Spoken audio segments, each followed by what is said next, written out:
आज हम फिजिक्स का एक चैप्टर शुरू करने वाले हैं जिसका नाम है लाइट, रिफ्लेक्शन एंड डिफ्रैक्शन। इस चैप्टर में जो टॉपिक इस क्लास में हम डिस्कस करने वाले हैं वो है अबाउट प्लेन मिरर। हम बहुत सी चीजें प्लेन मिरर के बारे में सीखने वाले हैं। तो प्लेन मिरर में जो टॉपिक्स हम कवर करने वाले हैं वो है सबसे पहले इंट्रोडक्शन टू लाइट। तो ये तो कॉमन टॉपिक है, चाहे स्फेरिकल मिरर पढ़ो, चाहे लेंस पढ़ो और चाहे प्रिज्म पढ़ो, चाहे ग्लास स्लैब से तुम रिफ्रैक्शन के बारे में पढ़ो, लाइट तो हर जगह है। तो लाइट की थोड़ी सी प्रॉपर्टीज को हम समझेंगे ताकि हम बेहतर ढंग से रिफ्लेक्शन, रिफ्रैक्शन, इन सब सारी चीजों को एक्सप्लेन कर सकें। उसके बाद टर्म्स रिलेटेड टू रिफ्लेक्शन हम पढ़ने वाले हैं, जिसमें हम सीखेंगे कि एंगल ऑफ इंसिडेंस क्या होता है, एंगल ऑफ रिफ्लेक्शन क्या होता है, इंसिडेंट रे क्या होती है, नॉर्मल क्या होता है, पॉइंट ऑफ इंसिडेंस हम किसको बोलते हैं, नॉर्मल कैसे ड्रॉ करते हैं।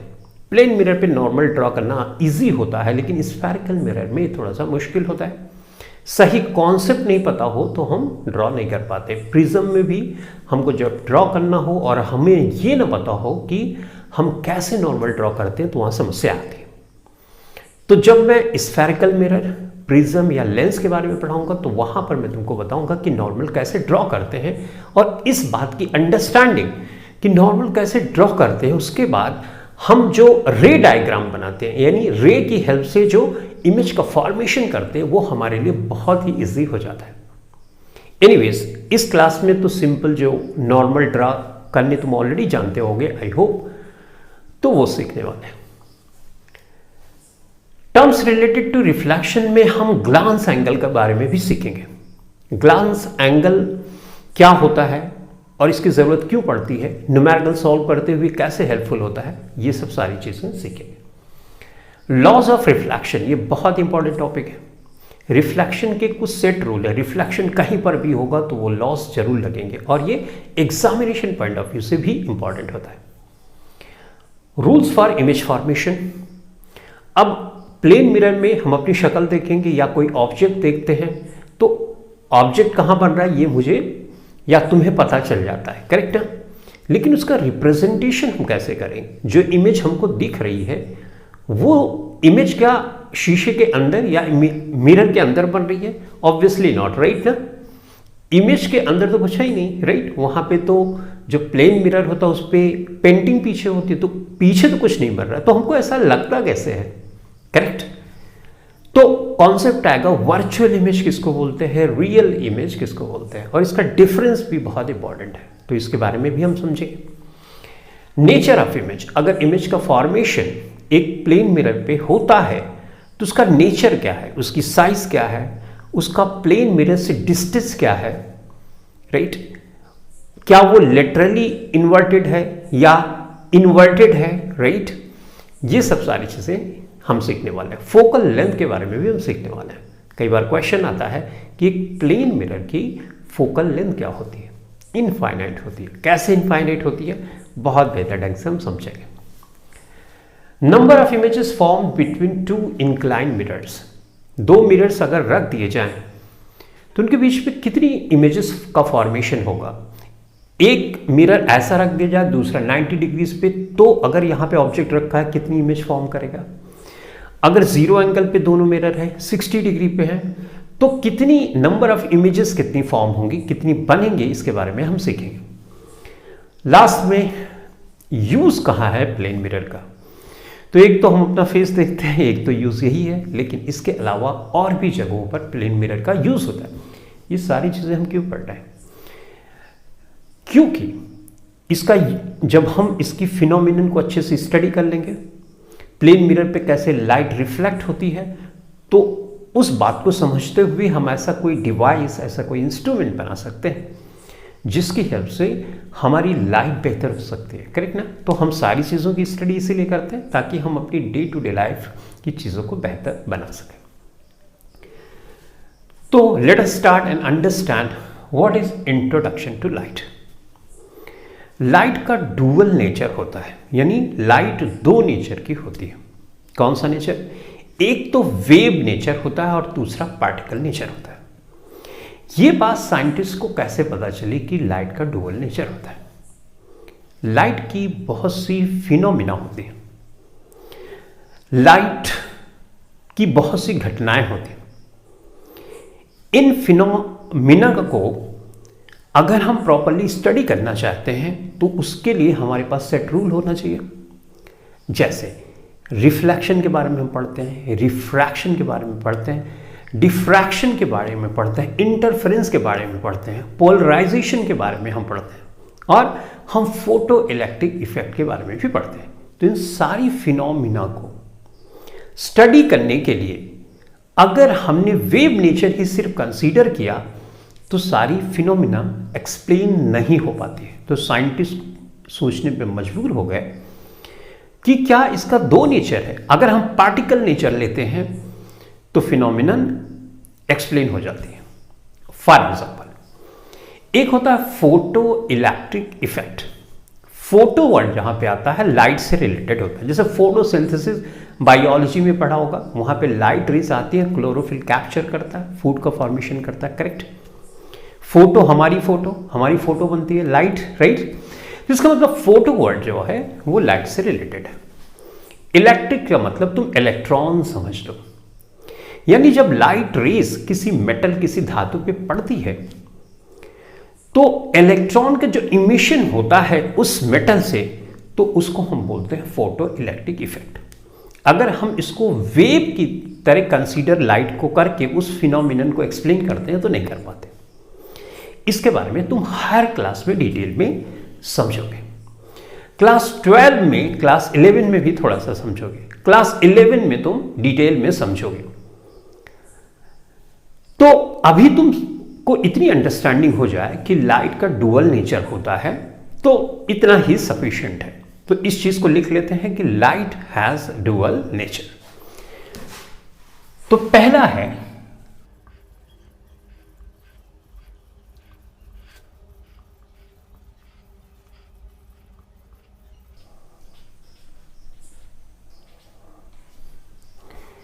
तो लाइट हैज डुअल नेचर। इसके बारे में हमने समझा और क्यों डुअल नेचर है ये भी समझा, राइट। लाइट का जो प्रोपगेशन होता है, इसके पहले एक पॉइंट और समझ लेते हैं। लाइट एक इलेक्ट्रोमैग्नेटिक वेव है। इलेक्ट्रोमैग्नेटिक वेव को समझने से पहले हम पहले एक मैकेनिकल वेव के बारे में समझते हैं। अगर मैं तुमसे बात कर रहा हूं तो आवाज एक स्थान से दूसरे, साउंड एक स्थान से दूसरे स्थान पर, या साउंड वेव एक स्थान से दूसरे स्थान पर पहुंच रही है, उसका रीजन है कि बोलने से वाइब्रेशन होती है, एक एनर्जी निकलती है। वो एनर्जी यहां पे हवा के, एयर के जो मॉलिक्यूल है उससे टकराती है, यानी एक माध्यम है बोलने के लिए। अगर ये माध्यम नहीं होगा तो आवाज सुनाई नहीं देगी। तुमने किसी मूवी में जरूर देखा होगा कि कांच में एक पर्सन अगर बंद है, यानी वहां पे वैक्यूम है, हवा नहीं, वो चिल्लाता है तो बिल्कुल पास खड़े हुए इंसान को भी उसकी आवाज सुनाई नहीं देती है। क्यों ऐसा होता है? इसलिए कि साउंड वेव को ट्रैवल करने के लिए, प्रोपगेट करने के लिए, चलने के लिए मीडियम की आवश्यकता होती है। मीडियम क्या है?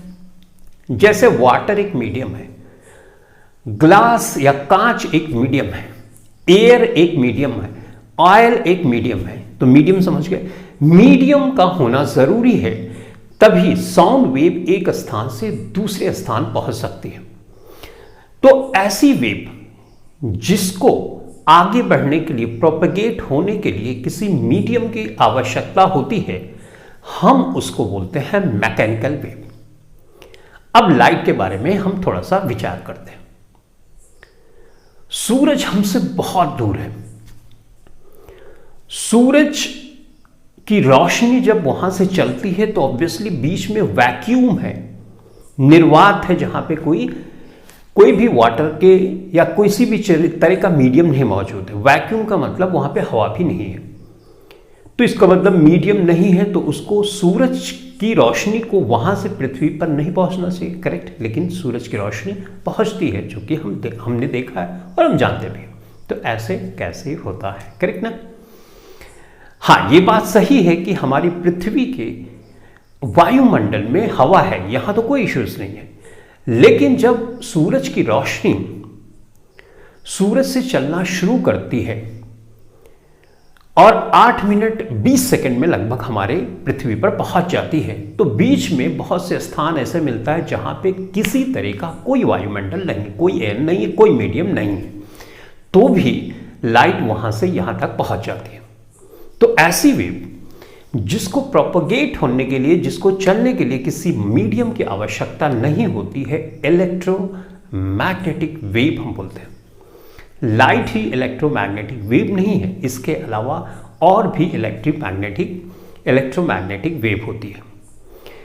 For example infrared, ultraviolet, radio wave और माइक्रोवेव, और इसके अलावा गामा रे, एक्सरे, ये सारी वेव्स हैं और ये इलेक्ट्रोमैग्नेटिक है, जिनको चलने के लिए किसी मीडियम की आवश्यकता नहीं होती है।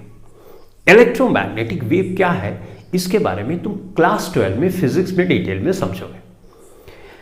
इतनी अंडरस्टैंडिंग हो जाए कि लाइट एक इलेक्ट्रोमैग्नेटिक वेव है। इलेक्ट्रो से मतलब इलेक्ट्रिक करंट, मैग्नेट मतलब चुंबक। इलेक्ट्रिक करंट और मैग्नेट में क्या रिलेशनशिप है, ये भी तुम डिटेल में समझोगे क्लास 12 में। तो हमने ये समझा कि लाइट एक इलेक्ट्रोमैग्नेटिक वेव है जिसको चलने के लिए किसी मीडियम की आवश्यकता नहीं होती है। तो लिख लेते हैं इसको।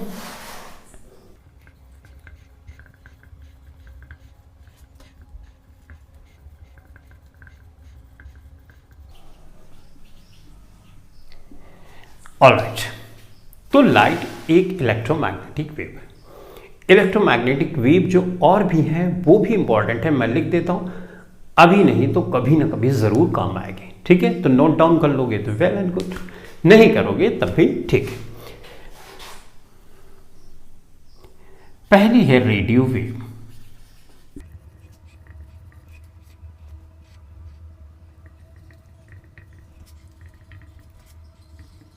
ये मैं यहां पे लिख रहा हूं, ये एक्सरे के बाद है। ठीक है, radio wave, microwave, infrared, visible, ultraviolet, x ray, gamma रे।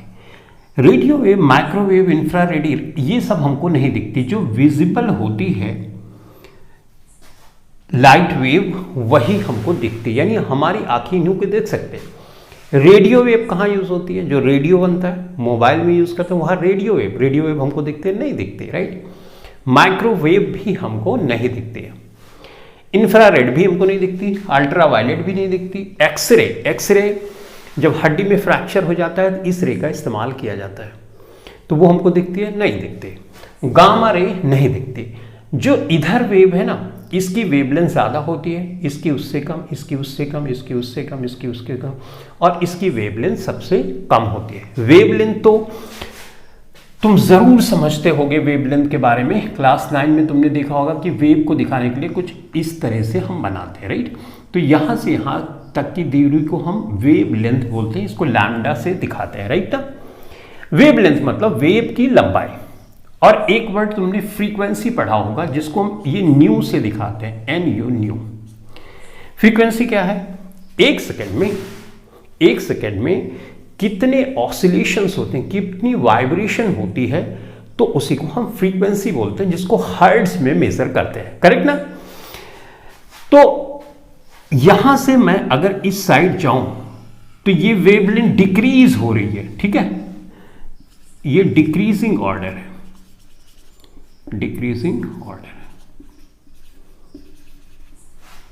करेक्ट।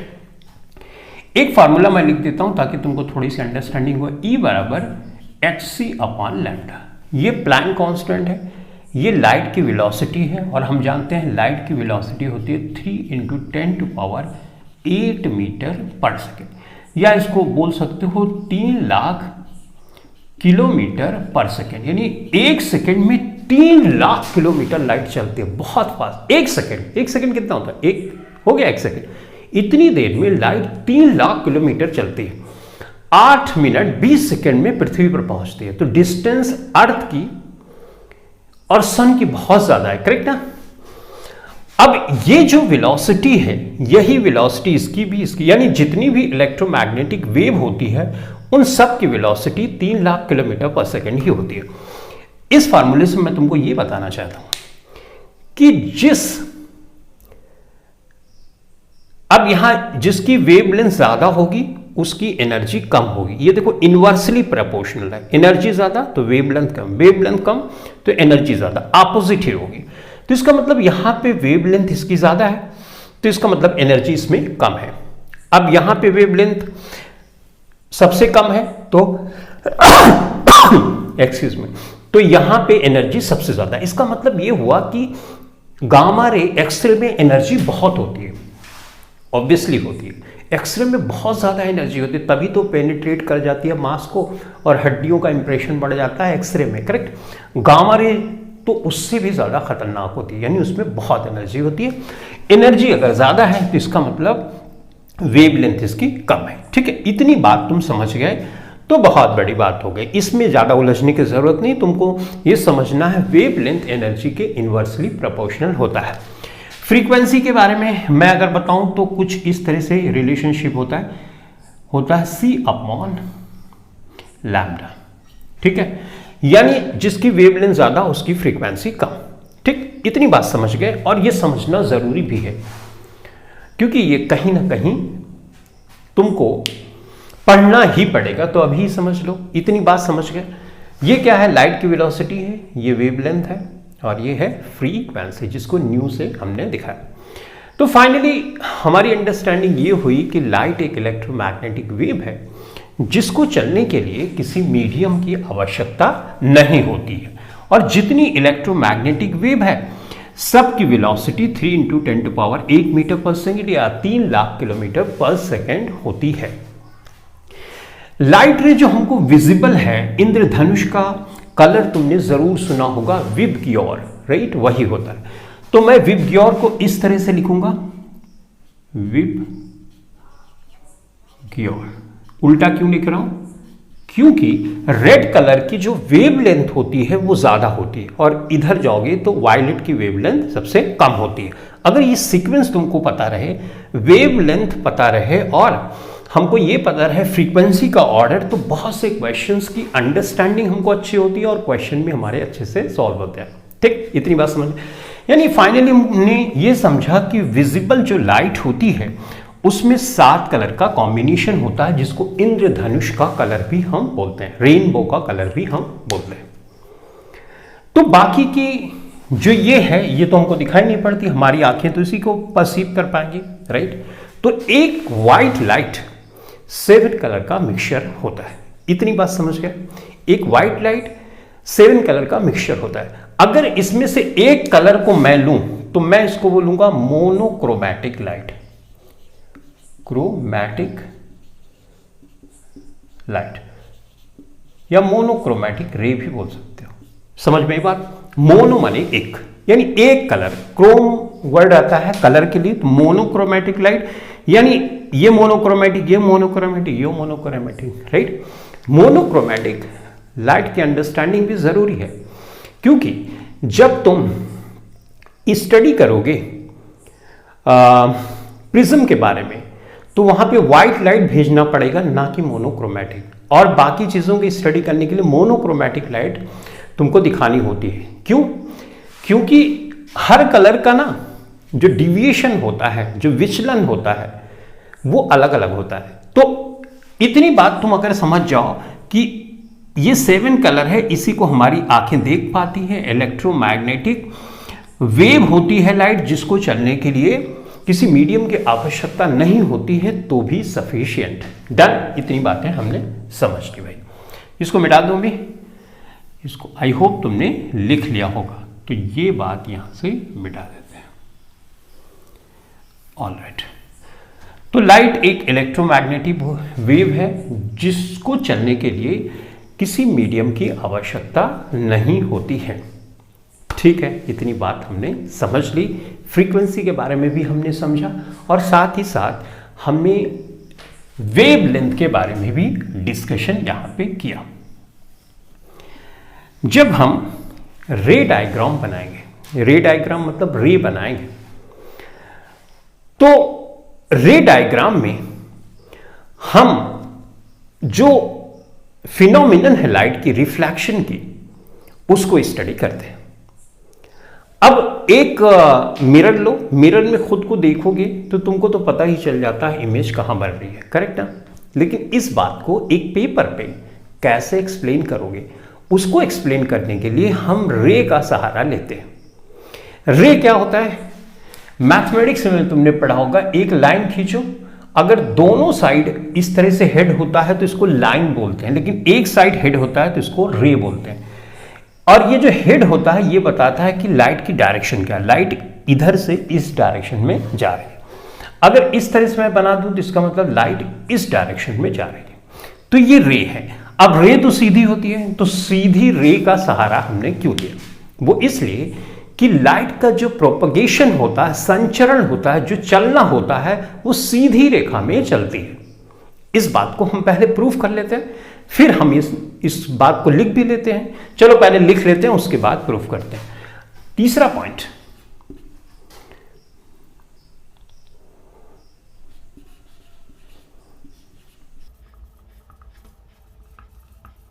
रेक्टिलिनियर वर्ड मैंने इस्तेमाल किया। ये तब इस्तेमाल किया जाता है जब कोई चीज सीधी रेखा में चलती है, तो उसको हम बोलते हैं रेक्टिलिनियर। अब सीधी रेखा में चलती है तो उसको दिखाने के लिए हम रे का इस्तेमाल करते हैं। रे कैसे? जैसा मैंने अभी तुमको बताया, इस तरह से सीधी रेखा में दिखाने के लिए हम इस्तेमाल करते हैं। इसको रे बोलेंगे। एक रे और बना दी, एक रे और बना दी, एक रे। तो इस तरह से रे का जब झुंड होता है तो हम उसको बीम बोलते हैं, ठीक है? एक लाइट रे होती है तो उसको हम रे बोलते हैं, और लाइट रे ढेर सारी एक साथ हो तो उसको हम बीम बोलते हैं। इसका सहारा हमने इसलिए लिया क्योंकि लाइट का प्रोपेगेशन सीधी रेखा में होता है। यह डायरेक्शन भी पता चल गई और सीधी रेखा भी हमको पता चल गई। तो अब ये जो लाइट रे का इस्तेमाल हम करते हैं, इसकी स्टडी हम जिसमें करते हैं उसको बोलते हैं रे ऑप्टिक्स। यानी लाइट की फिनोमिनन के बारे में जब हम स्टडी करते हैं और रे का सहारा लेते हैं तो वो है रे ऑप्टिक्स, राइट? ऑलराइट, तो जो बातें हमको एक्सपेरिमेंटली दिखती हैं उसको एक्सप्लेन करने के लिए हम इसका सहारा लेके, इसके सहारे से हम एक्सप्लेन करेंगे, पेपर पे हम ये डेमोन्स्ट्रेट करेंगे, रिप्रेजेंट करेंगे कि लाइट की हेल्प से जो इमेज का फॉर्मेशन होता है वो कहां होता है।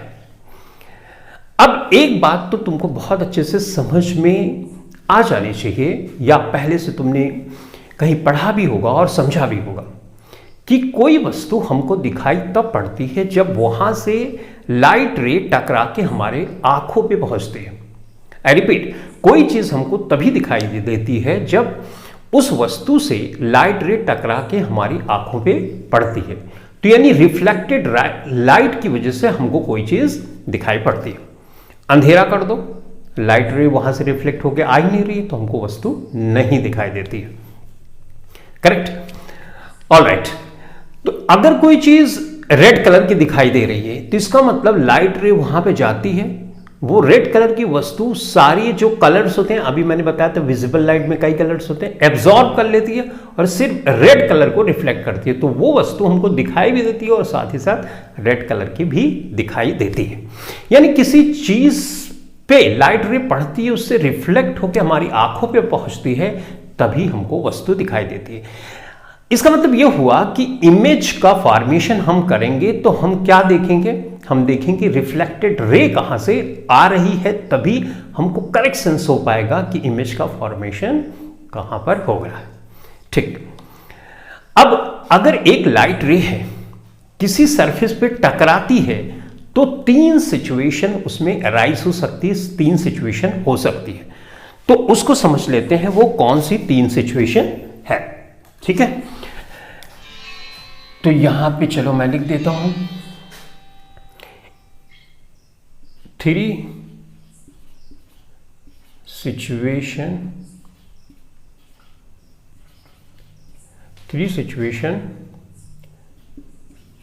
Can arise. कब? जब लाइट रे किसी सरफेस से टकराती है। पहली, रिफ्लेक्शन हो सकता है। अब ध्यान से सुनना मेरी बातें। रिफ्लेक्शन यानी बाउंसिंग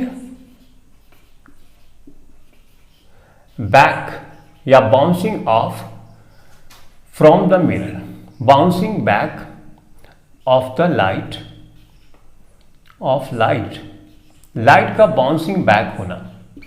जैसे ये एक सरफेस है, एक मिरर है, राइट, इस मिरर पे लाइट रे टकराए और टकरा के इधर ही वापस आ जाए, तो इसको बोलते हैं रिफ्लेक्शन। दूसरा होता है रिफ्रैक्शन। रिफ्रैक्शन, इन दोनों में अंतर है, ये रिफ्लेक्शन है, ये रिफ्रैक्शन है। रिफ्रैक्शन मतलब होता है transmission of light, transmission of light, transmission of light. जब ये किसी सरफेस पे पड़ेगी तो लाइट के साथ ऐसा भी हो सकता है कि वो आर पार गुजर जाए। जैसे वाटर में लाइट रह जाती है तो आर पार चली जाती है, कांच से आर पार गुजर होके चली जाती है, यानी ट्रांसपेरेंट कोई चीज है तो आर पार लाइट रे चली जाती है, ओपेक में नहीं जा पाती। क्यों? क्योंकि ओपेक में कहां से जाएगी? ऐसा ट्रांसपेरेंट होता तो जा सकती है, ओपेक में नहीं जा। जैसे बॉल था, ओपेक ऑब्जेक्ट था, कहां लाइट रे पास हो पा रही, तभी तो उसकी शैडो कास्ट हो रही थी, करेक्ट। तो इसका मतलब यह हुआ कि रिफ्रैक्शन ट्रांसमिशन ऑफ लाइट को शो करता है। तो रिफ्रैक्शन के बारे में तो जब हम लेंस के बारे में पढ़ेंगे तो डिटेल में समझेंगे, जब हम प्रिज्म के बारे में पढ़ेंगे तो वहां रिफ्रैक्शन हम देखेंगे। और तीसरा और होता है जिसको बोलते हैं एब्जॉर्प्शन। एब्जॉर्प्शन मतलब होता है सोख लेना, किसी लाइट जो सरफेस पे टकराएगी लाइट, उसका कुछ हिस्सा वो सरफेस सोख भी लेता है, एब्जॉर्ब भी कर लेता है। तो तीन सिचुएशन हो सकती है।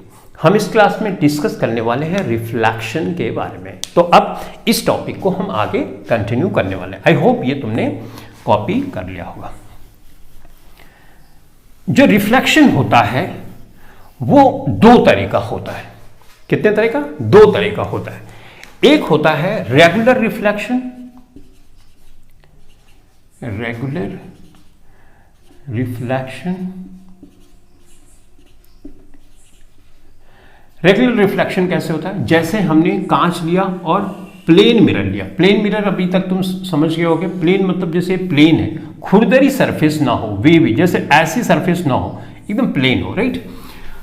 तो प्लेन मिरर पे मान लो इस तरह से मैंने इसे कर दिया, तो इसका मतलब ये है पॉलिश सरफेस, यानी इसमें पेंटिंग पीछे हुई है, ऊपर चमकता हुआ रिफ्लेक्टिंग सरफेस है। तो लाइट रे यहां से आई और टकरा के यूं गई, ठीक। एक लाइट रे इस लाइट के पैरेलल आई और टकरा के इसके पैरेलल ही गुजर गई। फिर लाइट रे यहां पे आई, टकराई, पैरेलल आ रही है तो ये पैरेलल होके जा रही, यहां पे टकराई, इसके पैरेलल से पैरेलल होके चली गई। तो इस तरह का जो रिफ्लेक्शन होता है उसको हम बोलते हैं रेगुलर रिफ्लेक्शन। और इस रेगुलर रिफ्लेक्शन से इमेज का फॉर्मेशन होता है। अगर इस तरह का रिफ्लेक्शन होगा तो इमेज का फॉर्मेशन होता है मिरर पर, ठीक। इसको बोलते हैं रेगुलर रिफ्लेक्शन। अच्छा, दूसरा होता है हमारे पास इर्रेगुलर रिफ्लेक्शन। इर्रेगुलर रिफ्लेक्शन या इसको हम डिफ्यूज्ड रिफ्लेक्शन भी बोलते हैं। Diffused reflection. इस रिफ्लेक्शन से हमको चीजें दिखाई पड़ती हैं। जैसे सूरज की रोशनी डायरेक्ट तो हमारे घर पे नहीं पहुंचती, राइट ना। वो कैसे होती है? वो डिफ्यूज है कि जैसे सूरज दिन के समय रूम में भी उजाला ही रहता है, क्या डायरेक्ट लाइट आ रही है जैसे यहां पे आ रही है? नहीं, डिफ्यूज होकर आ रही है ना। तो ऐसे रिफ्लेक्शन को हम बोलते हैं इर्रेगुलर और डिफ्यूज रिफ्लेक्शन। ये कहां पे होता है? इर्रेगुलर, जैसे वॉल होता है, ठीक है, ट्रीज होता है, यहां से इर्रेगुलर रिफ्लेक्शन। जैसे सस्पेंडेड पार्टिकल एयर में होंगे, सस्पेंडेड पार्टिकल इन एयर, वहां से जो रिफ्लेक्शन होता है उसको हम बोलते हैं डिफ्यूज्ड रिफ्लेक्शन, ठीक। इतनी बात समझ में। रिफ्लेक्शन दो तरह का होता है, एक रेगुलर होता है, एक इर्रेगुलर होता है या डिफ्यूज होता है। रेगुलर से हमको इमेज प्रॉपर दिखती है और डिफ्यूज से हमको वस्तुएं दिखती हैं। इमेज का फॉर्मेशन मेनली इससे होता है, ठीक। इतनी बात समझ में आ गई। अब हम बात करेंगे टर्म्स रिलेटेड टू रिफ्लेक्शन। क्यों बात करेंगे? टर्म्स रिलेटेड टू रिफ्लेक्शन हम बात करेंगे तो टर्म्स के बारे में समझेंगे तो जो चीज हमको प्रैक्टिकली दिखेगी उस टर्म की हेल्प से हम उसकी इमेज का फॉर्मेशन एक कागज पे, एक प्लेन पे या एक नोटबुक पे कर देंगे, राइट। जो चीजें प्रैक्टिकली देखेंगे उसका थ्योरेटिकल हिस्सा कैसे दिखाओगे तुम, जब कुछ टर्म्स होंगे तभी दिखाओगे, राइट। तो टर्म्स के बारे में अब हम समझने वाले हैं। आई होप इतनी बातें तुमको अगर समझ गई होंगी तो तुम आगे का जो टॉपिक है वो भी बहुत बेहतर ढंग से समझने वाले हो। हर चीज को मैं लिंक करके बता रहा हूं, चीजें कहां से आई, किस तरह से कॉन्सेप्ट डेवलप किया गया और क्यों रिप्रेजेंटेशन करते हैं। तो रिफ्लेक्शन के बारे में समझा, लाइट के बारे में हमने समझा, जरूरत क्या थी रे की ये समझा। अब हम देखेंगे डिफरेंट टर्म्स को और उसके बाद एक प्रैक्टिकल करेंगे। उस प्रैक्टिकल की हेल्प से, उस प्रैक्टिकल को देखते हुए हम रे डायग्राम की हेल्प से रिप्रेजेंटेशन करेंगे इस बोर्ड पे और तुम अपनी नोटबुक में। तो चलो अब देखते हैं। प्लेन मिरर तुम जानते हो, प्लेन मिरर बोलते हैं उसी को जिसमें हम अपना फेस देखते हैं, यानी लुकिंग मिरर जिसको बोलते हैं। तो ये मैंने मान लो ये बनाया लुकिंग मिरर, ठीक। यहां पे पीछे मैं शेड कर देता हूं और तुम इस शेडेड पार्ट को बोलोगे कि पीछे पेंट किया गया है, जैसा कि तुम प्लेन मिरर में देखते होगे कि पीछे पेंटिंग होती है, राइट। तो ये पेंटिंग हो गई और ये चमकीला यानी रिफ्लेक्टिंग सरफेस ये है। तो लाइट रे इधर से आएगी, करेक्ट।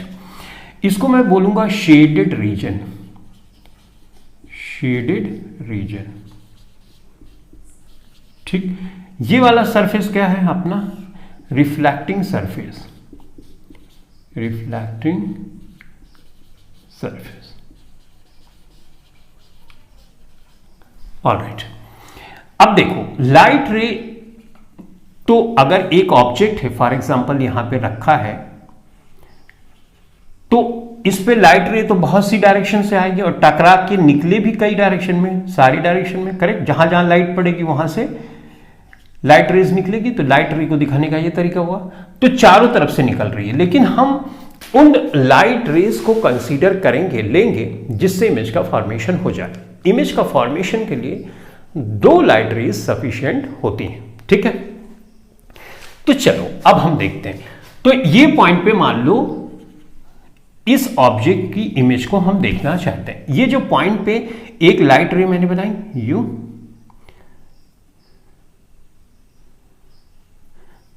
अब ये लाइट रे टकरा के जा रही है, आ कहां से रही है वो हम नहीं शो कर रहे, यहां पे जा रही है। चलो ऐसा देखते हैं, लाइट रे यहां से जा रही है और इस पे टकरा रही है, अभी हमारी आंख तक नहीं पहुंचे, ठीक। तो ये जा रही है लाइट रे इस डायरेक्शन में, तो हम इस तरह से बनाएंगे। इसका मतलब लाइट रे यहां पे जा रही है। जिस पॉइंट पे ये टकरा रही है उसको बोलेंगे पॉइंट ऑफ इंसिडेंस, हिंदी में बोलते हैं आपतन बिंदु, पॉइंट ऑफ इंसिडेंस। यहां पे टकरा रही है, इसको हम बोलेंगे point of incidence. Point of incident पे हम एक लाइन, ये जो मिरर है इसके परपेंडिकुलर बनाएंगे, यानी 90 डिग्री पे। तो ये 90 डिग्री पे हमने ये बना दिया, ठीक है। इसको हम डार्क कर देते हैं, ये हमने डार्क कर दिया। ये किसके परपेंडिकुलर है, ये जो मिरर है इसके परपेंडिकुलर 90 डिग्री पे। नॉर्मल हमेशा 90 डिग्री पे ही होता है, चाहे वो कर्ड सरफेस हो, कर्ड माने मुड़ा, प्लेन मतलब सीधा सरफेस हो या प्रिज्म हो, राइट। तो 90 डिग्री हमको बनाना होता है, तो हमने यहां पे ये 90 डिग्री बना दिया। अब देखो उसके बाद जो लाइट रे यहां पे टकराएगी, टकराने के बाद इधर तो जा नहीं सकती क्योंकि इधर पॉलिश है, पेंट है, तो इधर ये ऐसे टकराने के बाद ये ऐसे जाएगी। इसको मैं डार्क कर देता हूं, यूं टकराने के बाद जो लाइट रे इस मिरर से टकराने के बाद वापस होगी, उसकी डायरेक्शन बदल जाएगी। इधर जा रही थी, टकराने के बाद इधर आ गई, तो डायरेक्शन मैंने ऐसे बना दिया। इस लाइट रे को बोलते हैं इंसिडेंट रे, इंसिडेंट रे, ठीक है। इस लाइट रे को बोलते हैं रिफ्लेक्टेड रे,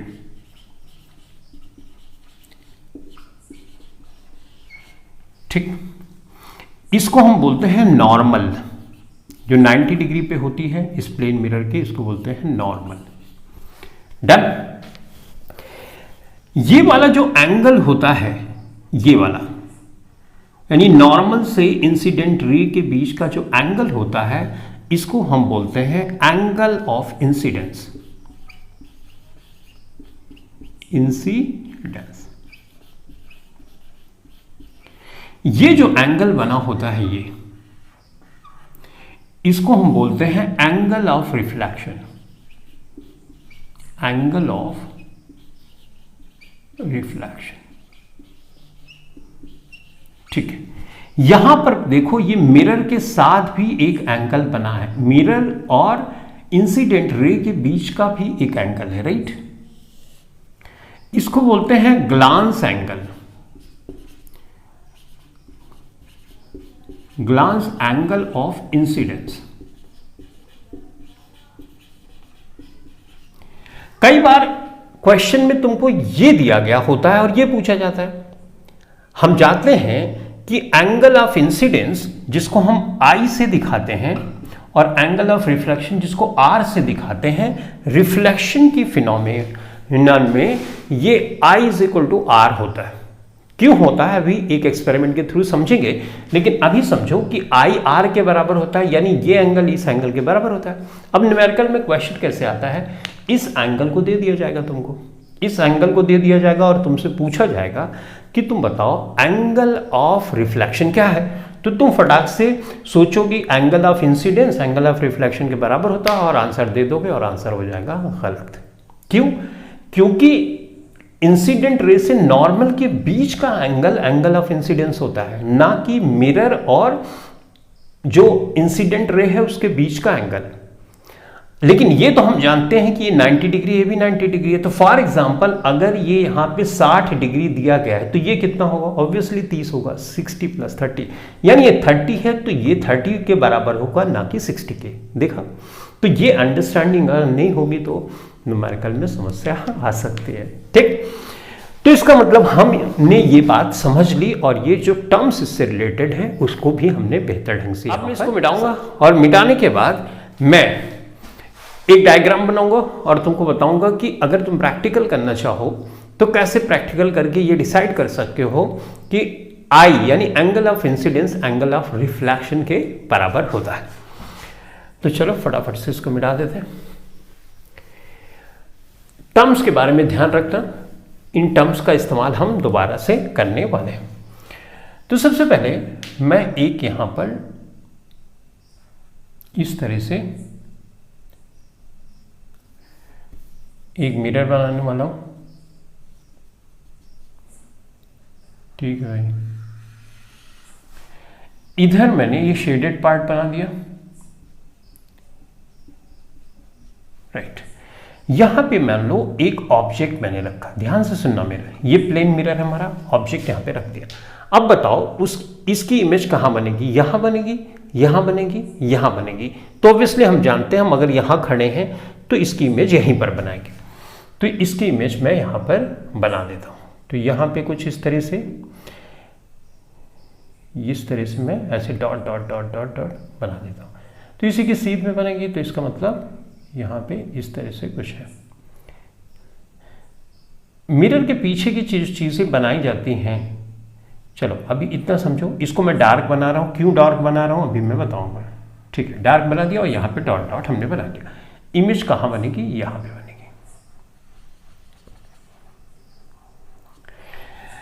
ऑलराइट, इसकी इमेज यहां पे बनेगी। ये तो हम एक्सपेरिमेंट और एक्सपीरियंस के थ्रू जानते हैं कि यहां पे वस्तु रखी है तो इमेज यहीं पर बनने वाली है। मिरर में देखते हो, अगर सामने खड़े हो तो सामने ही इमेज बनेगी, करेक्ट? ये तो हम जानते हैं। ऑलराइट, अब यहां से एक लाइट रे निकालते हैं और देखते हैं। तो सबसे पहले जिस पॉइंट पे हम लाइट रे ले जाके ये इंसिडेंट रे जाएगी उसको पॉइंट ऑफ इंसिडेंस बोलते हैं, और वहां पे एक नॉर्मल हम ड्रॉ कर देते हैं। नॉर्मल इस प्लेन सरफेस के 90 डिग्री पे होगा, तो ये मैंने नॉर्मल ड्रॉ कर दिया। ये नॉर्मल यहां पर खींच दिया और ये नॉर्मल, ये 90 डिग्री, ये 90 डिग्री से। ठीक है, अब लाइट रे यहां पर जाके टकराती है।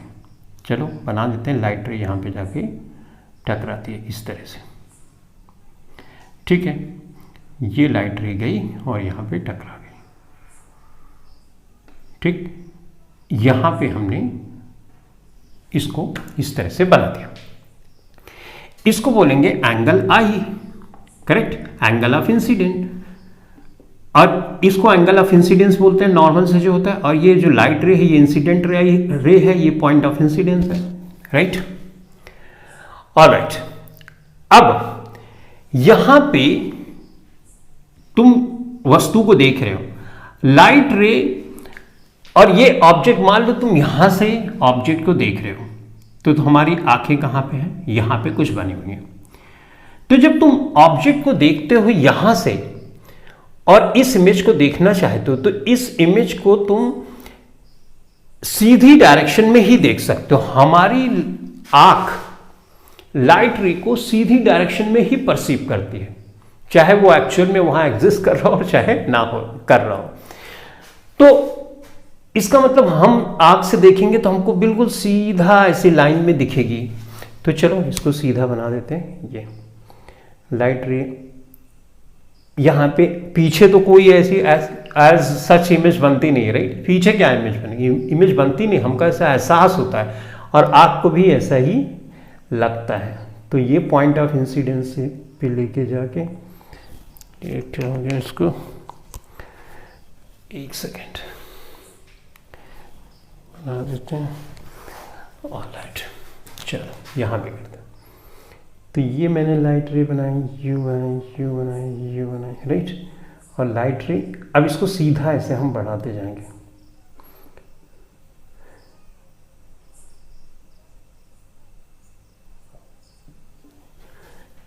कर दिया, ओके।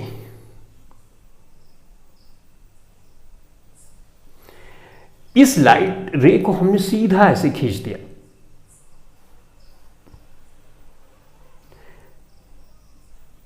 ये वाला एंगल नॉर्मल से देखोगे, ये वाला एंगल नॉर्मल से देखोगे तो इस एंगल के बराबर होगा। तुम प्रोटेक्टर से मेजर भी कर सकते हो। ये एंगल, पहले पूरे एंगल को करो, इसको हाफ करोगे तो ये एंगल इस एंगल के बराबर होगा। अमेजिंग। इसका मतलब आई आर के बराबर होता है। अब हमारी आंख कहाँ है, हमारी आंख यहां से हम यू देख रहे हैं, यू, ये हमारी आंख हो गई। हमको ऐसा प्रतीत होता है कि लाइट रे यहां से आ रही है, जबकि लाइट रे वहां से नहीं आ रही है, लेकिन हमारी आंख सीधी लाइट को ही परसीव कर सकती है। ये चूंकि रिफ्लेक्टेड रे है, और जैसा मैंने तुमको शुरू में बताया था कि जो रिफ्लेक्टेड रे होती है वो हमारी आंख पे पड़ती है, तभी हमें वस्तु दिखाई पड़ती है। वस्तु तो यहां पर है, उसकी इमेज जो होती है यहां पे हमको दिखाई पड़ती है, क्योंकि हमारी आंख जो है सीधी लाइन को ही देख पाती है। ऑलराइट, तो हमने इस तरह से बना दिया। अब यहां पे हमने जबरदस्ती से प्रोड्यूस किया है, अपीयर टू मीट है, लेकिन एक्चुअली मीट नहीं हो रही लाइट रे यहां पे जाके, राइट। ये बात इतनी समझ गए। तो इसका मतलब I बराबर R होता है, यहां से हमको ये प्रूफ हो जाता है। तो लॉज ऑफ रिफ्लेक्शन में जो पहला रूल लिखते हैं, laws of reflection, laws of, बड़ा इंपॉर्टेंट है रिफ्लेक्शन। ये कोई भी रिफ्लेक्शन की फिनोमिनन होगी कहीं पर भी तो ये नियम के तहत ही होगी। तो अब हम लॉज ऑफ रिफ्लेक्शन लिखते हैं। हम लिखते हैं एंगल ऑफ इंसिडेंस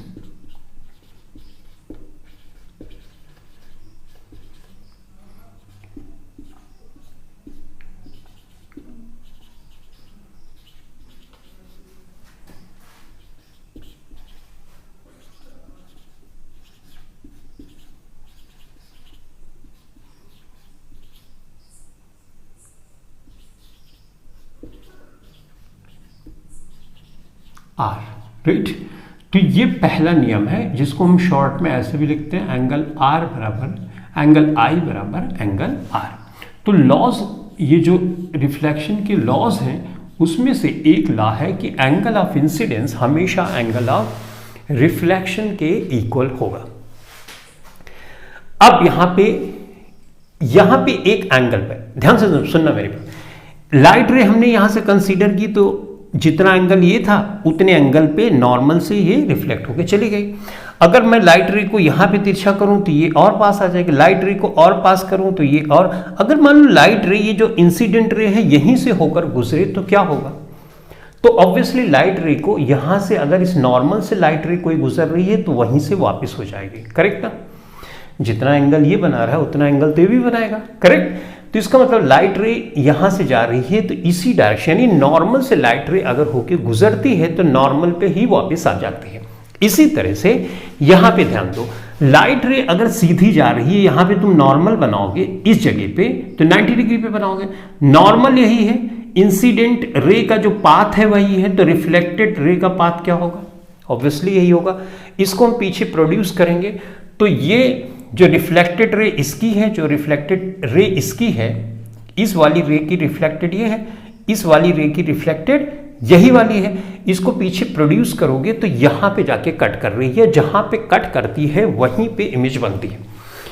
यानी रिफ्लेक्टेड रे एटलीस्ट हमको दो लेनी पड़ेगी, जहां पे कट करेगी चाहे वो स्फेरिकल मिरर ही क्यों ना हो या लेंस ही क्यों ना हो, वहीं पे इमेज का फॉर्मेशन होता है। तो दो लाइट रेज हम लेते हैं उसकी हेल्प से, जहां पे देखते हैं अपीयर टू मीट है, यानी एक्चुअल में मीट नहीं हो रही, यहां एक्चुअल में कहां मीट होगी, क्योंकि इमेज तो पीछे ना, तो हम प्रोड्यूस कर रहे हैं, तो हमारी आंख ऐसा परसीव करती है कि इमेज यहां बनती है। जहां पे light rays appear to meet होती है उस कंडीशन में हमेशा वर्चुअल इमेज बनती है। तो वर्चुअल इमेज की कंडीशन में यहां पे लिख रहा हूं, जब light rays appear to meet होती है, अपीयर टू मीट लिख रहा हूं, meet, right, light rays appear to meet तो हमेशा बनती है वर्चुअल इमेज, या हिंदी में बोलते हैं आभासी इमेज। हमको ऐसा आभास होता है, तो इसका मतलब प्लेन मिरर के केस में हमेशा वर्चुअल इमेज बनती है। अच्छा, रियल इमेज के बारे में और हम बात करेंगे जब हम कर्व्स मिरर की बात करेंगे, स्फेरिकल मिरर की बात करेंगे। इसमें जो वर्चुअल नहीं रियल इमेज है उसमें क्या होता है, लाइट रेज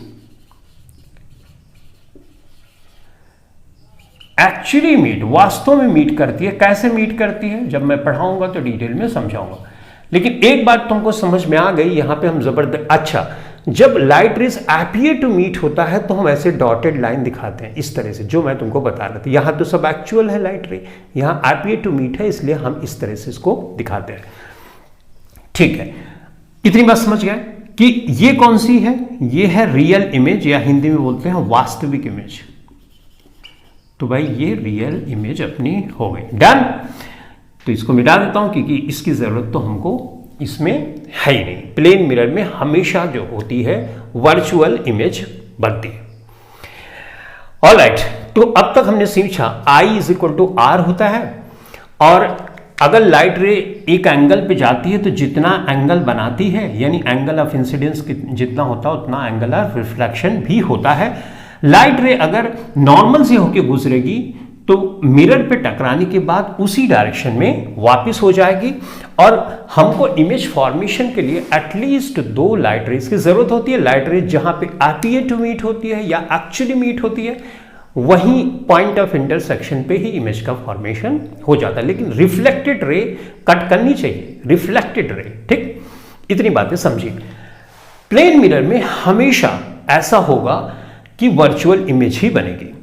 तो अब हम वर्चुअल इमेज बनेगी और इमेज का नेचर क्या होगा, यानी साइज वाइज के बारे में, इसके बारे में समझने से पहले लॉज ऑफ रिफ्लेक्शन में एक नियम तो ये है, एक लॉ और भी है, उसको थोड़ा सा हम समझ लेते हैं। पहले इसको लिख लेता हूं फिर बताता हूं, ठीक है। इंसिडेंट रे यानी ये वाली incident ray,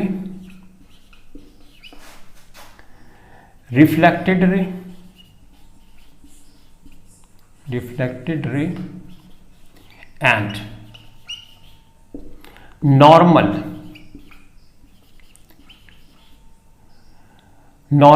all lie in the same plane,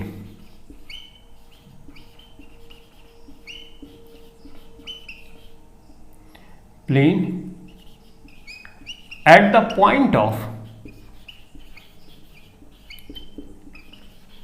incidence. Incident ray यानी ये वाली, रिफ्लेक्टेड रे ये वाली, और ये नॉर्मल ये वाली, तीनों एक ही प्लेन में होते हैं।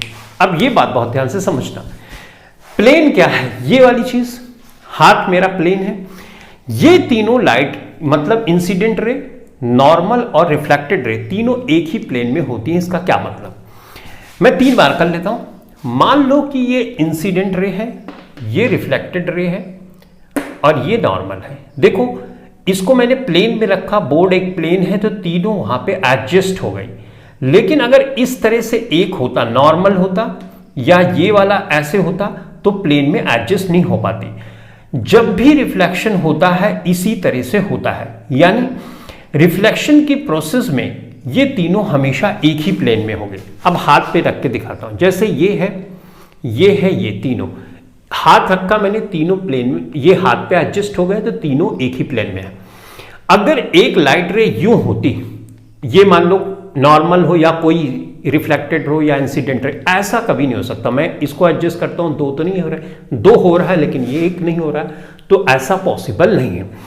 जब तुम देखोगे इन तीनों को और यहां से मान लो तुम देख रहे हो, यहां से ऑब्जर्व कर रहे हो इस पॉइंट से, ठीक है। अब वहां थोड़ा बहुत तिरछा हो सकता है, मैं बताने की जो कोशिश कर रहा हूं ध्यान से देखना। इसको तुम यहां से देखोगे तो ये और ये इस तरह से सुपरपोज करके दिखेंगे कि यही दिखेगा, इसी के पूरे एग्जैक्टली उसी से मैप कर जाएंगे। वहां पे शायद तिरछा दिख रहा होगा, आई डोंट नो, बट मैं क्या बताने की कोशिश कर रहा हूं, ये और ये मतलब एक ही प्लेन में तुमको दिखेंगे। मतलब इसको देखोगे ना तो ये नहीं दिखाई पड़ेगी, इस तरह से सुपरपोज कर जाती है, ठीक है। तो इसका मतलब ये एक ही प्लेन में, ऐसा कभी पॉसिबल नहीं हो सकता एक लाइट रे इधर है, एक इधर, no it is not possible. तो जहां पे रिफ्लेक्शन का फिनोमिनन होगा उसमें इंसिडेंट रे, रिफ्लेक्टेड रे और नॉर्मल तीनों एक ही प्लेन में होगी। मैं इसको एक उदाहरण के थ्रू तुमको समझाता हूं। देखो जैसे ये है, राइट, ये प्लेन मिरर है, मैंने यहां पे प्लेन मिरर इसको कंसीडर किया, ये लाइन प्लेन मिरर है। अब ये वाला पार्ट है इंसिडेंट, ये देखो यहां पे आई लिखा है मैंने, इंसिडेंट है, ये नॉर्मल बना, ये यानी ये इंसिडेंट रे और नॉर्मल के बीच का जो एंगल है इस एंगल के बराबर होगा, करेक्ट। ये नॉर्मल है, ये अपना इंसिडेंट रे है, ये रिफ्लेक्टेड रे है, ये प्लेन मिरर है, डन। ये पॉइंट ऑफ इंसिडेंस, ये पॉइंट ऑफ इंसिडेंस है, डन। अब मैं क्या बताने की कोशिश कर रहा हूं, इन तीनों को अगर मैं बोर्ड पे ऐसे एडजस्ट करूं तो देखो एडजस्ट हो गए, या ऐसे एडजस्ट करूंगा एडजस्ट हो गए। अब इसको तुम इस साइड से देखो, यहां से इस साइड से देखोगे, ठीक है। तो मैं इसको थोड़ा सा ऐसे कर देता हूं ताकि अच्छी फील आए तुमको। ऑलराइट, अब देखो यहां पे तुम देखोगे, राइट, तो ये तीनों एक ही तल में दिखेंगे इस तरह से। यो मैं तो देख रहा हूं, मुझे दिख रहा है, तुमको थोड़ा इधर उधर हो सकता है। ये और ये देखोगे तो ये दिखेगी, ये दोनों नहीं दिखेगी। इस तरह से होता है एक ही प्लेन में होना, ठीक है। आई होप तुम ये बात समझ गए होगे। तो लॉज ऑफ रिफ्लेक्शन का ये 2 नियम तुमको याद रखना है। जहां पर भी रिफ्लेक्शन होगा ये 2 चीजें लागू ही होंगी। अगर इसमें से एक भी लागू नहीं हो रही है तो इसका मतलब रिफ्लेक्शन तो वहां नहीं हो रहा है, ठीक है। तो इस तरह से हमने लॉज ऑफ रिफ्लेक्शन के बारे में सीखा। अब हम बात करेंगे नेचर ऑफ इमेज के बारे में, जो कि प्लेन मिरर में बनती है। इसको मिटा दो, ठीक है। अब हम बात करेंगे नेचर ऑफ इमेज, यानी इमेज किस तरह की इमेज होती है उसके बारे में एक एक करके हम समझेंगे। पहली चीज, प्लेन मिरर पे हमेशा वर्चुअल इमेज बनती है, यानी अपीयर टू मीट वाली कंडीशन है, वर्चुअल इमेज होगी। अब वर्चुअल इमेज जहां पर भी होगी, मैंने क्या बोला, वर्चुअल इमेज जहां पर भी होगी, वर्चुअल इमेज हमेशा अपराइट होती है, सीधी होती है। मैं क्या बोल रहा हूं, जैसे ये है, हेड यहां पे है ना, तो वर्चुअल इमेज होगी तो हेड इसका हमेशा ऊपर ही रहेगा। लेकिन रियल इमेज आगे तुम स्फेरिकल मिरर में पढ़ोगे, जब रियल इमेज बनती है तो ये वाला वस्तु ऐसे रखी है, इमेज तुमको ऐसे दिखती है। तो इसका मतलब वर्चुअल इमेज जहां पे भी आएगी, ये ध्यान में रखना, वर्चुअल इमेज हमेशा अपराइट होती है या इरेक्ट होती है, अपराइट होती है, ठीक। 2 चीजें पढ़ी हमने। ओके, वर्चुअल इमेज जो होती है वो ऐसे प्रोड्यूस करके हमको मिलती है। वर्चुअल इमेज को कभी भी तुम स्क्रीन पे नहीं ले सकते हो। जैसे अब स्क्रीन पे नहीं ले सकते मतलब उसको, उस इमेज को तुम स्क्रीन पे नहीं ले सकते हो। ये बातें तुम और बेहतर ढंग से समझ पाओगे स्क्रीन पे कैसे ले सकते हैं जब तुम स्फेरिकल मिरर समझोगे। अभी इतना समझो कि वर्चुअल इमेज को तुम स्क्रीन पे नहीं ले सकते हो और रियल इमेज को तुम स्क्रीन पे ले सकते हो। तो इसको अगर तुम स्क्रीन पे लेना चाहो, यहाँ पे स्क्रीन पे मिल जाए तो ऐसे नहीं मिलेगा। तो वर्चुअल इमेज को स्क्रीन पे नहीं ले सकते हो, रियल इमेज को स्क्रीन पे ले सकते हो। ये तुम स्फेरिकल मिरर पढ़ोगे तो और बेहतर ढंग से समझ पाओगे। डन। तो एक बात समझिए कि वर्चुअल इमेज हमेशा अपराइट होती है और इसको स्क्रीन पे हम नहीं ले सकते। अब दूसरी प्रॉपर्टी हम समझते हैं प्लेन मिरर में जो इमेज बनती है। मिरर से ऑब्जेक्ट की जो दूरी होती है वही दूरी, सेम दूरी मिरर से इमेज की भी होती है। यानी अगर मैं इसको मानूं u, यहां से यहां तक की डिस्टेंस को अगर मैं u मानूं और इसको v मानूं, ठीक, तो v बराबर हमेशा u होगी। तो मैं यहां पे लिखूंगा v बराबर u। समझ गए होंगे। लेकिन याद रखना ये जो डिस्टेंस है ये मिरर से है। कई बार क्वेश्चन ऐसा आता है, ये मान लो 10 सेंटीमीटर है, राइट। तो तुमसे पूछता है कि ये बताओ कि वस्तु से, ऑब्जेक्ट से इमेज की डिस्टेंस कितनी है। तो तुम 10 यहां से बता दोगे, गलत हो जाएगा। ये पूछ रहा है ऑब्जेक्ट से इमेज की डिस्टेंस कितनी है। तो ये 10 है, तो ये तो डिस्टेंस सेम है, ये 10 है, तो यहां से यहां तक की दूरी कितनी हुई, 20 सेंटीमीटर। तो इस तरह से क्वेश्चन को ध्यान से तुमको देखना है, v बराबर u। चौथा, इमेज की जितनी साइज होगी, जैसे ये है मार्कर, अगर इसको प्लेन मिरर में देखोगे तो इतना बड़ा ही मार्कर दिखेगा। यानी साइज ऑफ इमेज जो होती है वो ऑब्जेक्ट के साइज के बराबर होती है। तो ये लिख लो, साइज ऑफ इमेज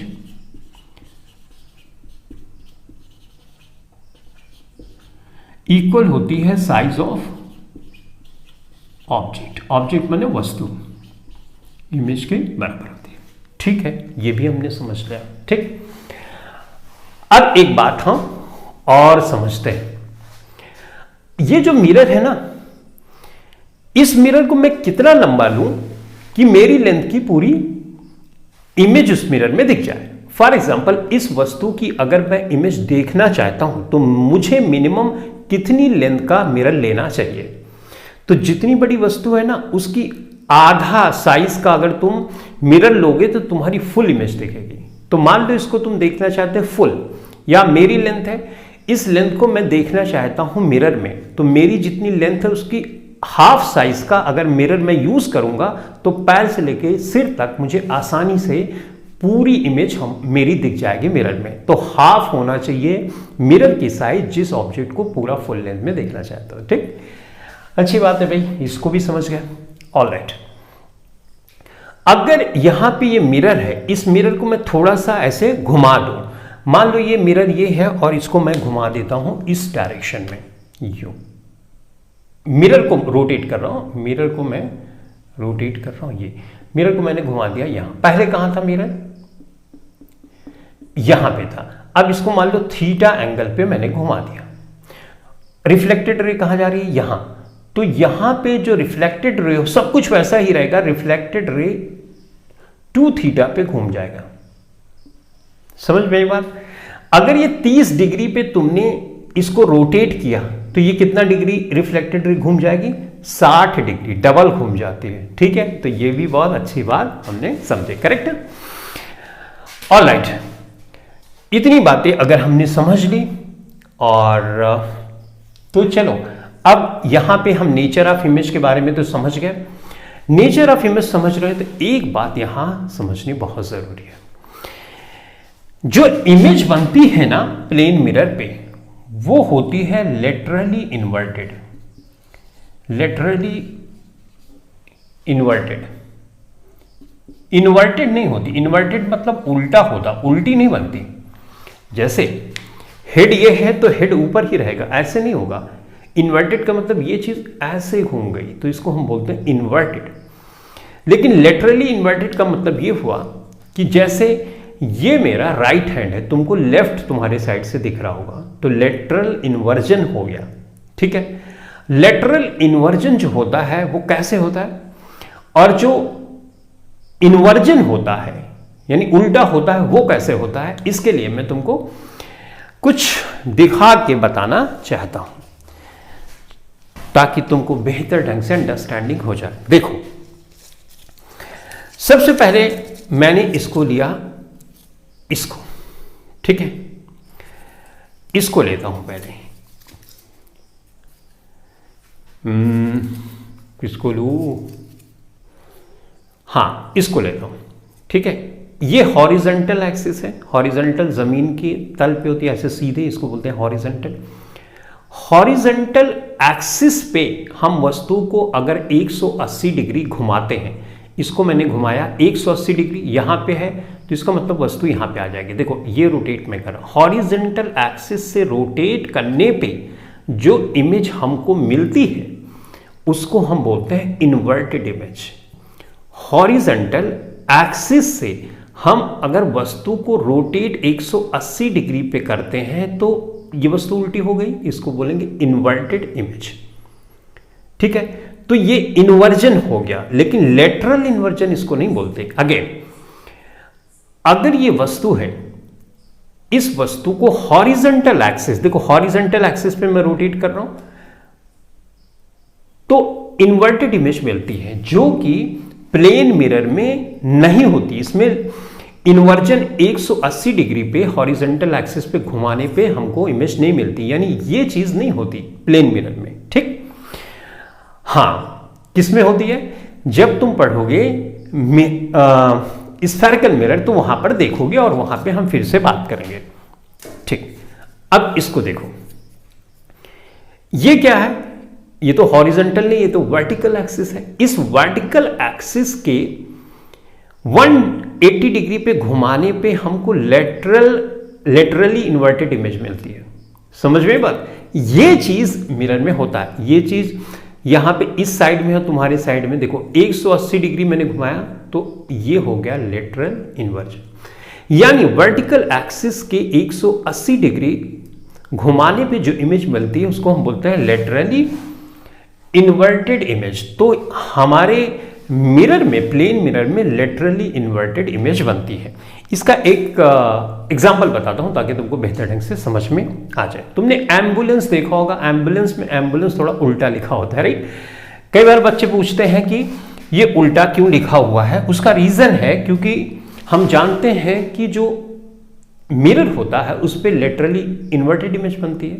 अगर उल्टा लिखा होगा तो जब कोई पर्सन आगे गाड़ी चला रहा होगा, अपने मिरर में देखेगा तो वो सीधा हो जाएगा, तो उसको एम्बुलेंस पूरा प्रॉपरली लिखा हुआ दिखाई पड़ेगा।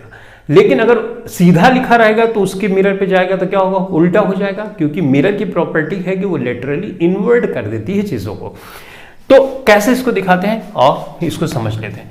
मान लो ये मिरर है, ठीक। मिरर के एक साइड में लिखा है यहां पे फॉर एग्जांपल एम्बुलेंस, लेंस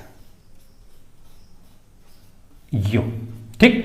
अब इसका लेटरल इन्वर्जन हम करते हैं। जितनी डिस्टेंस पे ये ई बना है उतनी डिस्टेंस पे यहां पर भी इमेज बनेगी, राइट, इसकी। ऑलराइट, तो ये ई वाला, ये वाला सिरा यहां पे मिरर के पास है तो हम उसको ऐसे ही बनाएंगे, ये यू बनाए मैंने, डन। सी का ये सिरा, खुला हुआ सिरा मिरर के साइड में है तो यहां पर यू हो जाएगा। ये वाली लाइन मैं यहां पे बनाऊंगा, यू बनाया मैंने।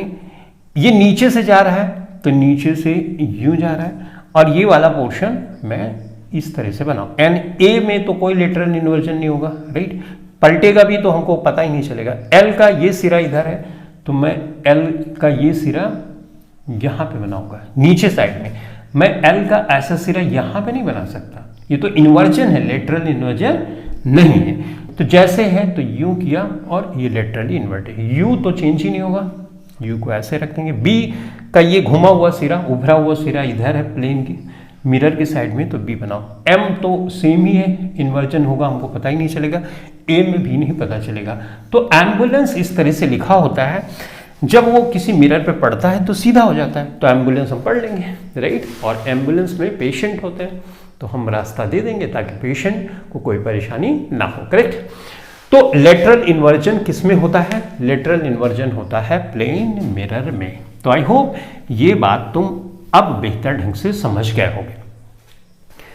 नेचर ऑफ इमेज के बाद हम देखेंगे number of images form between two inclined mirror. अगर दो मिरर को ले लें, किसी एंगल पे उनको रखें तो कितनी इमेजेस बनेंगी, अब इसके बारे में हम समझने वाले हैं। तो वर्चुअल इमेज हमेशा अपराइट होती है, v हमेशा u के बराबर होता है। इस केस में size of image size of object के बराबर हो। लेटरली इन्वर्टेड इमेज बनती है जिसमें एम्बुलेंस का हमने एग्जांपल समझा। करेक्ट। ऑलराइट, अब हम बात करेंगे अगर दो मिरर को रख दिया जाए किसी एंगल पे, ये भी एक प्लेन मिरर है फॉर एग्जांपल और ये भी एक प्लेन मिरर है, तो दो प्लेन मिरर मैं ये ले लेता हूं, ठीक है, कलर पे मत जाना, ये मिरर है। अच्छा ये बताओ ये कितने डिग्री पे रखा हुआ है? ऑब्वियसली 180 डिग्री पे, सॉरी 190 डिग्री पे, तो ये है और ये है 90 डिग्री पे। अगर तुम यहाँ पे वस्तु को रख देते हो और ये ऑब्वियसली शेडेड रीजन है यानी रिफ्लेक्टिंग सरफेस सामने है, तो कितनी इमेज बनेगी अकॉर्डिंग टू यू? राइट, यहां पे 3 इमेज बनेगी। ये हम कैसे निकालते हैं? एक सिंपल सा फार्मूला है, वहां से हम निकालते हैं। वो फार्मूला क्या है? नंबर ऑफ इमेजेस का यू,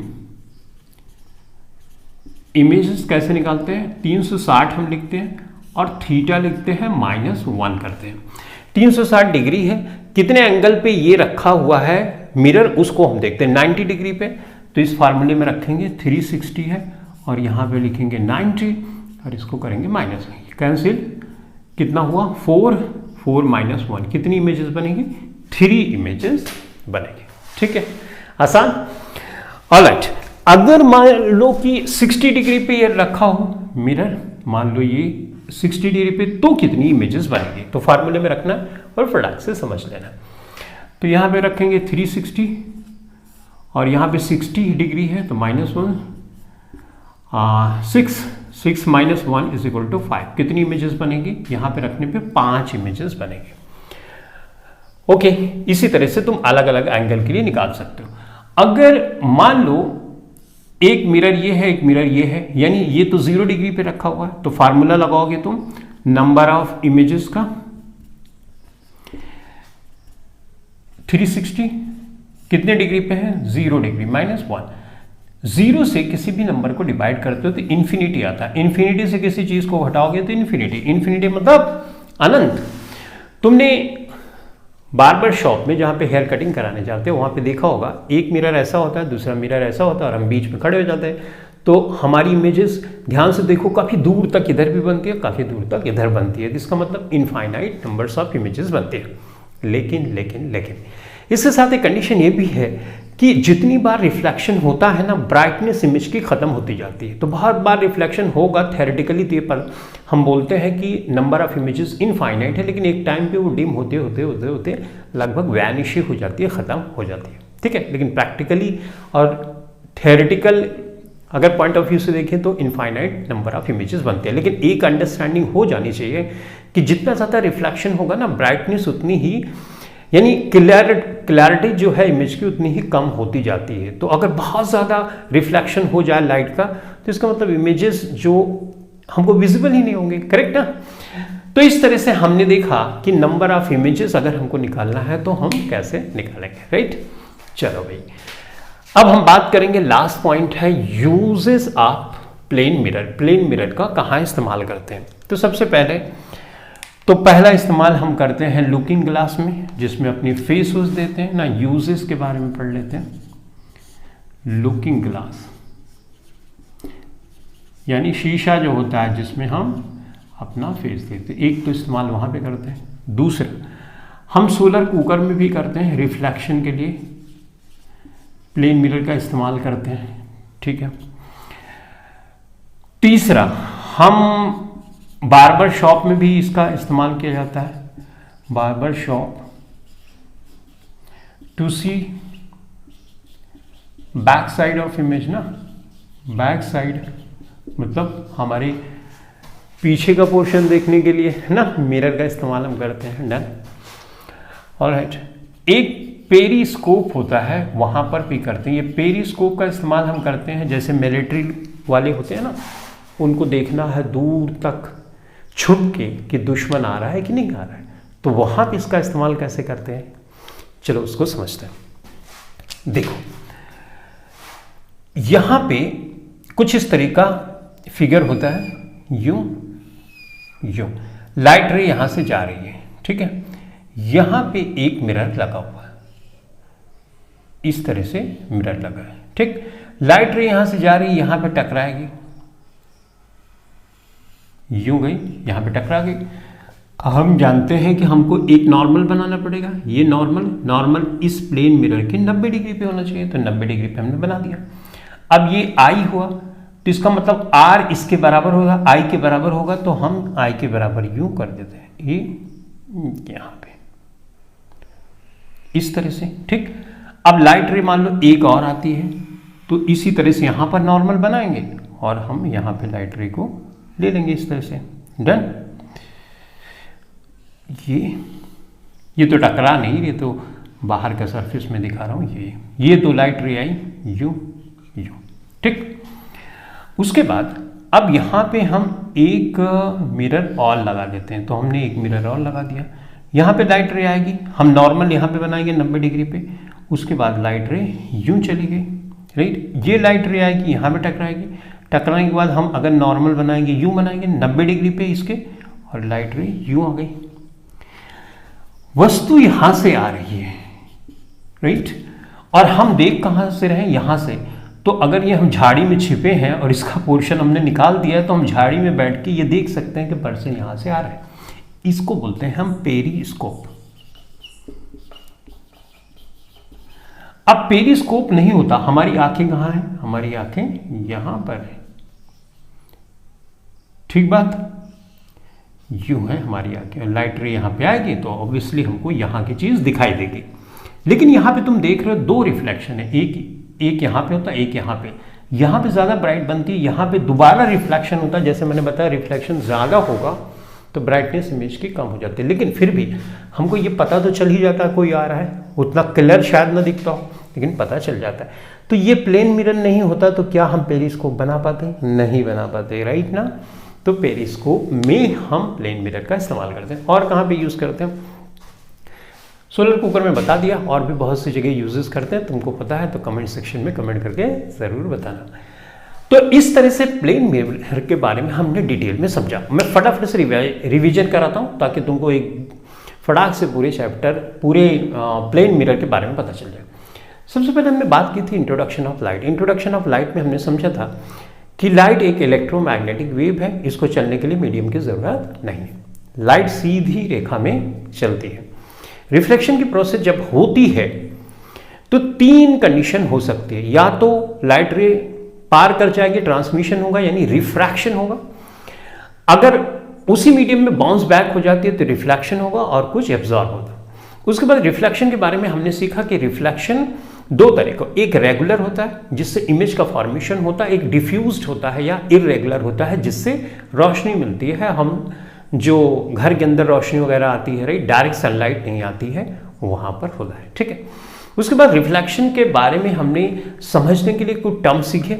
इंसिडेंट रे, वो लाइट रे जो आके मिरर से टकराती है और जो टकरा के वापिस जाती है, हम उसको बोलते हैं रिफ्लेक्टेड रे। नॉर्मल एक ड्रॉ करते हैं जो कि हमेशा प्लेन मिरर के 90 डिग्रीज पे होता है। एंगल ऑफ इंसिडेंस यानी आई आर के हमेशा बराबर होता है, ये फर्स्ट लॉ है लॉज ऑफ रिफ्लेक्शन का। दूसरा नियम था कि एंगल ऑफ इंसिडेंस नॉर्मल और इंसिडेंट रे, नॉर्मल और रिफ्लेक्टेड रे, ये तीनों एक ही प्लेन में होते हैं, जो मैंने तुमको एक छोटे से डेमोन्स्ट्रेशन करके भी तुमको बताया। लाइट रेज हमेशा सीधी रेखा में ही चलती है, इसके बारे में भी मैंने तुमको दिखाया टॉर्च वाला एग्जांपल। और उसके बाद मैंने तुमको एक प्लेन मिरर बनाया और तुमको तुम्हारे एक्सपीरियंस के थ्रू बताया कि इमेज का फॉर्मेशन यहां होगा। अब हमको रे डायग्राम की जरूरत होगी, यानी रे का कॉन्सेप्ट कहां से आया, जो प्रैक्टिकली हमने करके देखा उसको हम कैसे रिप्रेजेंट करें, उसके लिए रे वाला कॉन्सेप्ट है। रे सीधा होता है, तो इस तरह से हमने लाइट रे हमेशा सीधी, जो लाइट रे आ रही है उसको परसीव करती है, जहां पे दो लाइट रेज कट करती है वहां पे इमेज का फॉर्मेशन होता है, लेकिन ये जो लाइट रे है ये रिफ्लेक्टेड होनी चाहिए। कई बार अपीयर टू मीट होगा तो हमेशा वर्चुअल इमेज बनेगी, एक्चुअल मीट होगा तो रियल इमेज बनेगी। हमारे प्लेन मिरर में हमेशा रियल इमेज नहीं, मतलब रियल इमेज बनती नहीं, हमेशा बनती है वर्चुअल इमेज। वर्चुअल इमेज हमेशा अपराइट होती है, सीधी होती है। वर्चुअल इमेज को हम कभी स्क्रीन पे नहीं ले सकते हैं, नहीं उसको कास्ट नहीं कर सकते। वर्चुअल होगी तो हमेशा अपराइट इमेज ही होगी। प्लेन मिरर में जितनी साइज की इमेज होती है उतनी ही साइज का ऑब्जेक्ट भी होता है। अगर हम प्लेन मिरर में अपनी फुल लेंथ की इमेज को देखना चाहते हैं तो हमारी लेंथ का आधा होना चाहिए, किसी ऑब्जेक्ट का आधा होना चाहिए। अगर तुम प्लेन मिरर को रोटेट करते होते हो किसी एंगल पे तो रिफ्लेक्टेड रे 2 थीटा पे यानी 30 पे रोटेट किया तो 60 डिग्री पे रिफ्लेक्टेड रे चली जाती है। ये भी उसी का था, राइट। उसके बाद हमने नेचर ऑफ इमेज के बारे में वही चीजें बार बार रिवीजन की, रिपीट करी ना। नेचर ऑफ इमेज में नंबर ऑफ इमेजेस कैसे फॉर्म होती है उसका formula 360 divided by theta minus 1 और यूजेस ऑफ प्लेन मिरर यहाँ पे ऑलरेडी लिखा है। तो बड़ा सिंपल सा चैप्टर था, मैंने डिटेल में समझाया ताकि तुमको एक टॉपिक की फील आ जाए कि टॉपिक किस तरह से चीज़ें की जाती है। एक बात ध्यान रखना, कोई चीज़ का पहले प्रैक्टिकल होता है, थ्योरी बाद में बनाई जाती है। तो प्रैक्टिकल में जो चीज़ें हैं उसको हम थ्योरी के माध्यम से प्रूव करते हैं, इसीलिए नए टर्म्स, नई चीज़ों का जन्म होता है ताकि उस प्रैक्टिकल चीज़ को हम प्रॉपरली एक्सप्लेन कर सकें थ्योरी के माध्यम से। अगर बार बार हमको टॉर्च मारना होता, देखना होता और सारी फिनोमिनन को अगर देखते तो बड़ी मुश्किल होती। लेकिन अगर हमको एक रूल पता हो गया तो उस रूल के तहत हम इमेज का फॉर्मेशन कर सकते हैं। रूल्स फॉर इमेज फॉर्मेशन भी मैंने ऑलरेडी डिस्कस किया कि अगर 90 डिग्री पे लाइट रेज जाती है यानी नॉर्मल से होके जाएगी तो वहीं से वापस आ जाएगी।